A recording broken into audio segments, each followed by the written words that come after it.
बड़ा शौक था उन्हें मेरा घर देखने का। जब देखी मेरी गरीबी तो रास्ता ही बदल लिया।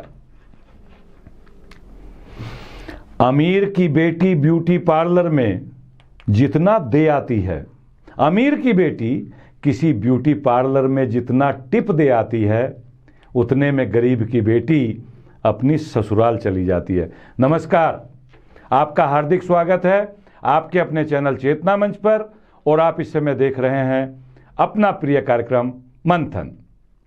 आज के मंथन में आगे बढ़ने से पहले मैं अपनी चेतना मंच की टीम द्वारा बनाई गई एक वीडियो आपको दिखाना चाहता हूं एक काला सच। इस वीडियो में एक ऐसे परिवार की कहानी है जो पिछली 4 पीढ़ियों से यानी लगभग 100-125 सालों से सड़क के किनारे बैठकर पुराने जूते सीलने और जूतों पर पॉलिश करने का काम कर रहे हैं। बाबा, नाम क्या है आपका? भोपाल जी। अच्छा भोपाल जी, आपकी 4थी पीढ़ी से आपने इसे बताया, तो कैसे कैसे कौन कौन थे आपके पड़बाबा? उनसे पहले कौन थे? हमारा पड़बाबा था जी हंसा, उसके बाद में करमू, करमू के बाद में बाबूराम, अब बाबूराम का लड़का मैं हूँ जी।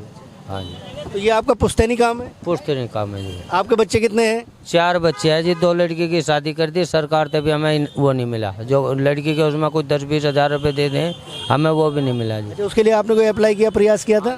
फोटो भी दिए, कागज भी बना के दिए, 2500 रुपये भी लिए, हमारा काम नहीं हुआ। अच्छा, ये जो आप काम कर रहे हैं, ये पुश्तैनी जो काम है, इससे गुजर बसर हो जाती है? पर खाने का गुजारा है जी। तो देखा आपने कितना करूर मजाक है ये। भोपाल के परदादा,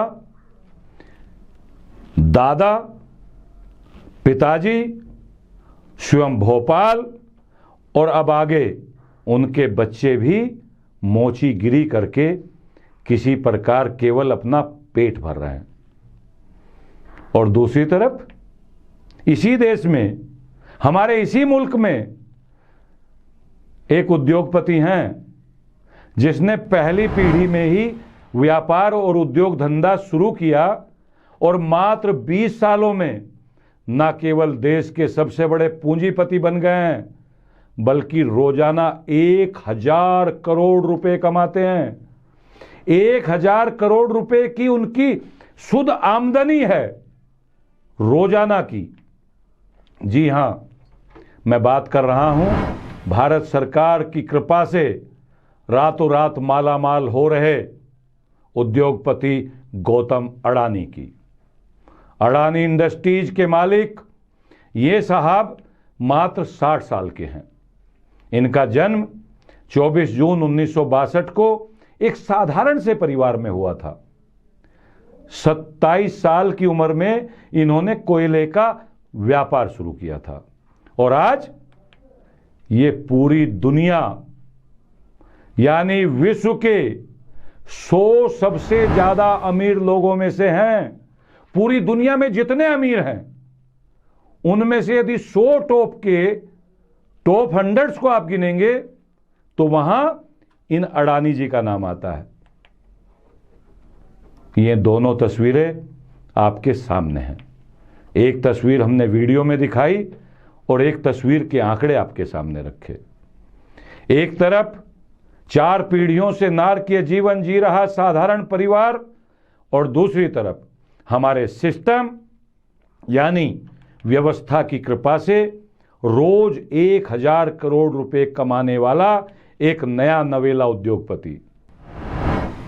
सरकारी रिपोर्टों के अनुसार एक और जहां देश में 80 करोड़ से ज्यादा लोग ऐसे हैं जो 25 से 50 रुपए रोजाना पर अपना गुजारा करते हैं, केवल 25 से 50 रुपए खर्च करके अपना जीवन चला रहे हैं।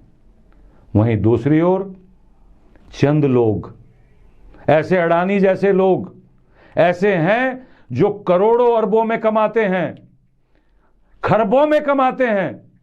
सरकारी आंकड़े यह भी चिल्ला चिल्ला करके कह रहे हैं कि भारत देश की 73% संपत्ति केवल 1% लोगों के पास हैं। मैं नहीं कह रहा हूं, ये भारत सरकार की रिपोर्ट कह रही है। इस पूरी तस्वीर को देख और सुन करके समाज का एक तबका ये कहेगा, जरूर कहेगा, आप भी कह सकते हैं, अरे साहब ये तो सब भाग्य का खेल है, ये तो सब भगवान की मर्जी से हो रहा है। कोई गरीब है, कोई अमीर है, कोई और अमीर है, कोई और गरीब है।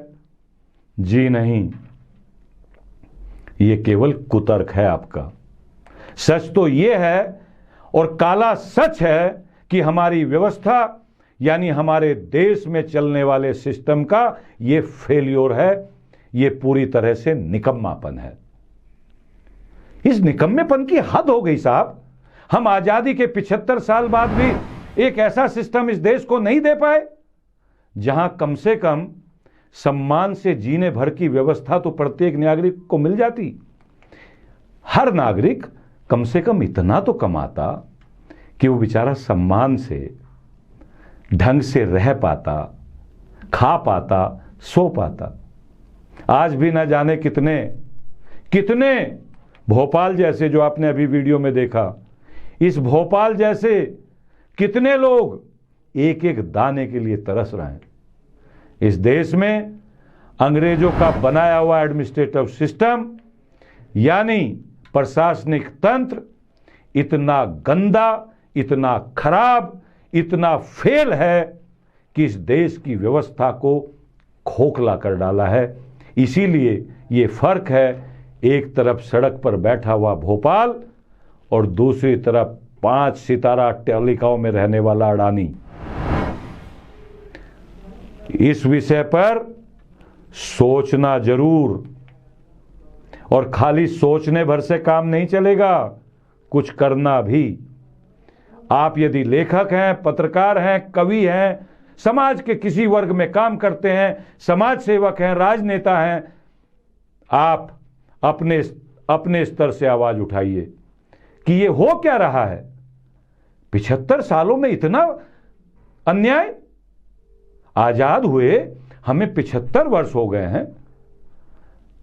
उससे पहले अंग्रेजों को दोष दे सकते हैं, उससे पहले दूसरे आताताइयों को दोष दे सकते हैं जिन्होंने हमारा धन लूटा, हमें बर्बाद किया, हमें गरीब होने पर मजबूर किया। लेकिन अब तो भैया 75 साल हो गए हैं। रात दिन हम आजादी का अमृत महोत्सव का ढोल पीट रहे हैं। इस देश की सरकार करोड़ों और अरबों रुपए अमृत महोत्सव के तमाशे पर खर्च कर देती है और आप सोचना भी नहीं चाहते। सोचिए, जरूर सोचिए, आपका भी खून खोलेगा, आपको भी आक्रोश आएगा। आज बस इतना ही। अपना और अपनों का खूब ध्यान रखना, और हां, गरीबी है फिर भी आनंद में रहना। परमपिता परमात्मा से प्रार्थना करता हूं कि हमारे इस देश को सद्बुद्धि दे और देश एक सही दिशा में जाए। आपके भीतर बैठे परमपिता परमात्मा को प्रणाम करता हूं। मेरा प्रणाम स्वीकार करें। नमस्कार।